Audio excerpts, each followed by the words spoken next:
Look, I think it's absolutely a landmark ruling, and it has potential to trigger further legal action against other large polluters and oil and gas companies across the globe.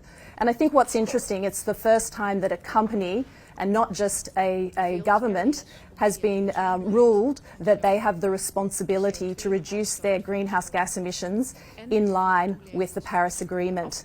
And I think the other interesting thing is that the court has demonstrated that they are willing to opine on companies' corporate strategies and not just execute fines to help drive climate change action. Lucy, do you expect we'll see more examples of this? Yeah, absolutely. I think this creates a precedent, particularly in Europe, for large oil and gas companies that are out there.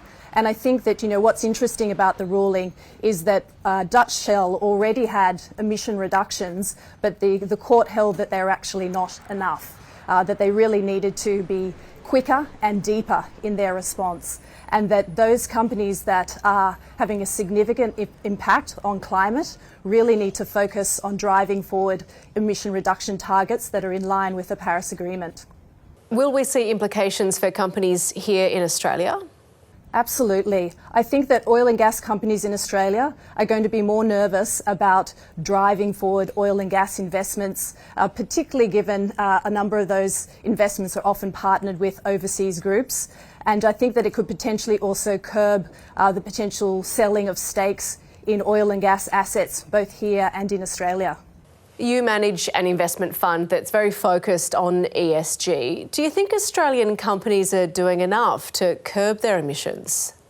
Look, I think some are. I mean, certainly the real estate investment trusts have been the leaders in terms of driving forward emission target reductions, but certainly on a broader scale across the top 300 ASX companies, only a third of those actually track their emissions, and actually even less actually focus on reductions. So they actually, only 18% of the top 300 companies have emission reduction targets aligned to net zero targets by 2050.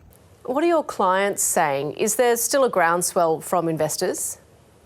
Absolutely. Our investors are very aware of climate risk, both from a physical and transition risk, but also from a stranded asset risk. And I think the Hague ruling absolutely demonstrates that a stranded asset risk is certainly here to stay, and that our investors are increasingly interested in investing in renewable energy and also investments that are aligned to driving forward renewable energy, such as investing in materials such as copper, lithium, cobalt and nickel, but also in new technologies such as green hydrogen. And I think this really demonstrates that the structural tailwinds that are pushing for quicker adoption of renewable energy and moving away from stranded assets such as oil, gas and thermal coal is very much demonstrated in the findings of the Hague ruling. Shell has indicated it will appeal against that finding. Do companies like Shell have a future? Do they have the capacity to change the kind of company they are? Look, I think it's going to require a rapid pivot. And it will have to be transformational. I mean, Dutch Shell has already started investing in renewable energy assets, but it's a very challenging road and a hard road to execute. That being said, there was an example of a large Dutch energy company called Ørsted that has been successfully pivoting. They exited their oil and gas assets in 2017 and now are largely focused on wind turbine, wind and solar assets and bioenergy. So it is possible, but very hard to execute. Lucy Steed, thanks so much for coming on the program. Thank you, Rachel.